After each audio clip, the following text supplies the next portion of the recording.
Hello dear friends, welcome to my channel best for banking. So इस video में मैं आपको अपना सेल्फ गिवन एनालिसिस दूंगी ईसीजीसी पीओ एग्जामिनेशन का। ये मेरा फर्स्ट अटेम्प्ट था दोस्तों और फर्स्ट शिफ्ट में था दोस्तों। तो मैं बता देती हूँ क्या डिफ़िकल्टी लेवल था, किस तरीके के क्वेश्चंस पूछे गए थे, सेक्शन वाइज सारी चीज़ें हम डिस्कस कर लेते हैं। सबसे पहले रीजनिंग सेक्शन ओपन हुआ था। रीजनिंग में टोटल 5 पजल्स देखने को मिली थी। डेजिग्नेशन बेस्ड पजल थी, फ्लोर बेस्ड पजल थी, नेवर स्किप्ड जिसमें मुंबई, महाराष्ट्र एंड पुणे, आपको 3 सिटीज़ के नेम थे। मिनिमम 2 पर्सन्स आपको विजिट कराने थे और max to max 4 person visit कर सकते थे। इस तरीके की एक पजल थी। रैंकिंग एंड ऑर्डर से एक क्वेश्चन था जिसमें वेरिएबल प्लस आपके पर्सन्स थे। देन डायरेक्शन एंड डिस्टेंस आया हुआ था। डायरेक्शन डिस्टेंस में 2 पर्सन ऐसे थे दोस्तों, डिफरेंट डिफरेंट लोकेशन से स्टार्ट कर रहे थे और कॉमन पॉइंट पर आकर मिल रहे थे। उस तरीके का डायरेक्शन एंड डिस्टेंस आया हुआ था। इनइक्वालिटी आई थी। इनइक्वालिटी जो थी दोस्तों वो इस तरीके से थी, P ग्रेटर देन M। इसमें से कौन से स्टेटमेंट में ये फॉल्स प्रूफ हो रहा है उसको टिक करना था। इस तरीके की आपकी इनइक्वालिटी थी। बाकी सारे के सारे क्वेश्चन आपके डीएस के आए हुए थे। डीएस में सब मेनली सारी की सारी पजल्स थी दोस्तों, और कोडिंग डिकोडिंग का एक क्वेश्चन देखने को मिला था। तो जो ओवरऑल मेरे जो मुझे लेवल लगा रीजनिंग का वो मॉडरेट था। अगर आपने दिया हो तो आप भी शेयर करिएगा अपने अकॉर्डिंग आपको कैसा लेवल लगा था। सेकेंड जो सेक्शन ओपन हुआ था वो इंग्लिश का था, और इंग्लिश में टोटल 2 आरसी देखने को मिली थी। 8 क्वेश्चंस की आरसी थी, जिसमें से 4 to 5 क्वेश्चंस ऐसे थे जो कि आपके synonym antonym direct based questions थे और बहुत ज़्यादा इन डेप्थ नहीं था। और आप अगर थोड़ी सी भी आप रीडिंग कर रहे थे तो वो सारी चीज़ें क्वेश्चंस बन रहे थे आराम से। तो इंग्लिश में बोल सकती हूँ ईजियर साइड पर ही थी इंग्लिश, डुएबल थी। कनेक्टर के क्वेश्चंस थे जिसमें से 2 सेंटेंस दे रखे थे, आपको सेंटेंस को कनेक्ट कराना था। फ्रेज रिप्लेसमेंट देखने को मिला था। फिलर्स के क्वेश्चंस थे दोस्तों, 3 से 4 क्वेश्चंस हमारे फिलर्स के थे। नेक्स्ट जो सेक्शन ओपन हुआ था वो कंप्यूटर का था। कंप्यूटर में जनरेशन बेस्ड क्वेश्चन सबसे ज़्यादा देखने को मिले थे। पावर पॉइंट से क्वेश्चन थे, एक्सेल से क्वेश्चन थे एंड शॉर्टकट्स की से थे।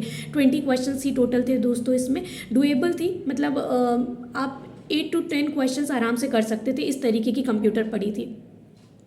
नेक्स्ट जो सेक्शन देखने को मिला था वो हमारा था जीए। जीए में एग्जैक्टली क्वेश्चंस तो मुझे रिमेंबर नहीं है दोस्तों कि क्या था, बट हाँ मैं आपको टॉपिक बता सकती हूँ। सबसे ज़्यादा रैंकिंग से क्वेश्चंस देखने को मिले थे। उन्होंने लास्ट 6 मंथ को कवर किया था, जिसमें से जुलाई भी उन्होंने मेंशन किया था। जुलाई के भी क्वेश्चन थे और मेनली अक्टूबर से क्वेश्चन ज़्यादा लग रहे थे। और उन्होंने पूछा था कि आप जैसे बजट से रिलेटेड क्वेश्चन था। बजट में उन्होंने बोला था कि बजट में मनरेगा को सबसे ज़्यादा हाई एलोकेशन की थी, तो सेकंड हाईएस्ट एलोकेशन किसको की गई है वो ऑप्शन में था। तो इस तरीके का सारा क्वेश्चंस थे। मतलब बोल सकते हैं मॉडरेट टू टफ साइड में था जीए। जीए में किसी ने बहुत ही ज़्यादा डीप में पढ़ा होगा तो उसको काफ़ी अच्छे से नॉलेज होगी, बट दोस्तों मुझे तो मॉडरेट टू हाई जा रहा था इसका level according to me. Then बात कर लेते हैं क्वांट की। क्वांट में टोटल 5 डीआई देखने को मिली थी। एक थी आपकी टेबल बेस्ड डीआई आई थी।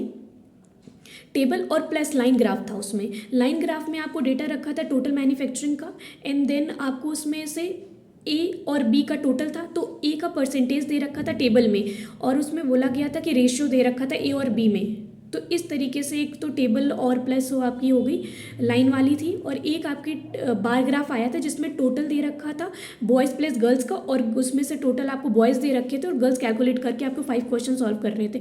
ये था। केसलेट आई हुई थी, स्पोर्ट पे आई थी, जिसको वेन डायग्राम से बनाते हैं वो वाली केसलेट एक थी। एक नॉर्मल केसलेट आई हुई थी, और बाकी अरिथमेटिक के क्वेश्चंस थे रिमेनिंग। जो लेवल लगा वो मॉडरेट था दोस्तों, डुएबल थी। मतलब क्वांट ऐसी थी डुएबल थी दोस्तों, और लेवल की बात करें तो मॉडरेट था इसका। और इसके बाद था डिस्क्रिप्टिव। डिस्क्रिप्टिव में 40 मिनट्स दिए गए थे दोस्तों, एक ऐसे लिखने के लिए, एक प्रेसी लिखने के लिए। ऐसे का मैं टॉपिक बता देती हूँ। एक एआई पर आया था, आर्टिफिशियल इंटेलिजेंसी की प्रोज एंड कॉन्स लिखने थे, और जो सेकेंड था इसमें वो था ई कॉमर्स प्लेटफॉर्म से रिलेटेड।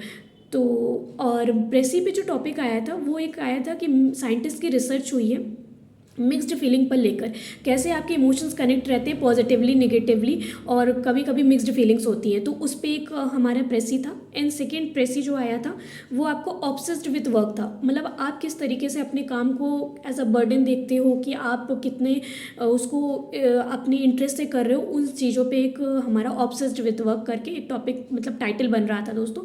इस पे प्रेसी राइटिंग थी। तो ओवरऑल जो पेपर का लेवल था वो मॉडरेट था, मॉडरेट टू टफ बोल सकते हैं। और क्योंकि इसमें जीए अच्छी खासी जीए में क्वेश्चंस थे जो मतलब आसानी से हो नहीं पा रहे थे, तो इसलिए इसका लेवल टफ साइड भी जा रहा है। बाकी ये मेरे अकॉर्डिंग एनालिसिस थी दोस्तों, जो मैंने ऑब्जर्व किया वो सारी चीज़ें मैंने आपके साथ डिस्कस करती हैं। अगर आपको भी जो कुछ आपने दिया हो और आपने जो आपके हिसाब से जो लग रही हो आपको एनालिसिस, आप ज़रूर कमेंट सेक्शन में मुझे बताइएगा, क्योंकि बहुत सारी चीज़ें रिकॉल नहीं हो रही होती हैं उस टाइम पर, क्योंकि पेपर होने के बाद बहुत सारी चीज़ें चल रही होती है ऑलरेडी, इसलिए वो रिकॉल करना आसान नहीं होता है। फिर भी मैंने कोशिश की है कि ज़्यादा से ज़्यादा सारी चीज़ें मैक्सिमम मैंने आपको कवर अप कर दी हैं। मिलते हैं नेक्स्ट वीडियो में। Thank you and have a nice day.